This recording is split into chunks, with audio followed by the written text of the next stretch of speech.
டெல்லியில் நேற்று சரியான புயல் மழை பார்த்துக்கிடுங்க. வீடையே 2ஆ புரட்டி போட்டுரு போலுக்கு அந்த அளவுக்கு புயல் அடித்தது. அது மட்டும் மழை வேறு ரொம்ப பெஞ்சுதா. சரி, அதுக்கு முன்னாடியே நாங்கள் பார்த்தீங்கன்னா உஷாராக ஒரு 6 மணி போலயே மார்க்கெட் வந்துட்டோம். மார்க்கெட் வந்தது தான் வந்தோம். எதுக்கு வந்தோம், ஏன் வந்தோம் அப்படின்லாம் கணக்கு கிடையாது.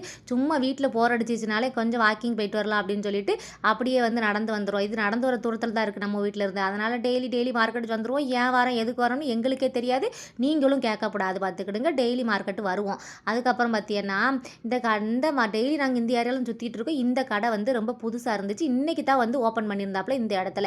சரி, புதுசாக ஒருத்தவங்க ஓப்பன் பண்ணியிருந்தாங்களா, சரி நம்மளும் வாங்கி என்னத்தையாவது ஒரு வியாபாரத்தை பண்ணுவோம் அப்படின்னு சொல்லிட்டு அந்த கடையில் அப்படியே பன்னீர் மோமோஸு, குர்குரே மோமோஸு, சிக்கன் மோமோஸு, வெஜ்ஜு மோமோஸ் அப்படின்னு சொல்லி புது புது ரகமாக வச்சுருந்தாங்க. சரி அப்படின்னு சொல்லிட்டு குர்குரே மோமோஸ்லேயும் பன்னீர் மோமோஸ்லேயும் அரை பிளேட் வாங்கிட்டு ஆதா பிளேட்டை அங்கேயே சாப்பிட்டு ஆதா பிளேட்டை பார்சல் பண்ணிவிட்டு வீட்டுக்கு சேர்ந்த பார்த்துக்கிடுங்க. பொது ரெகுலராக வாங்குற கடைக்கு பக்கத்து கடையில் தாங்க வாங்கியிருந்தோம். புது கடையாக இருக்க நல்லா இருக்குமான்னு நினச்சோம். சூப்பராக இருந்துச்சு டேஸ்ட்டு.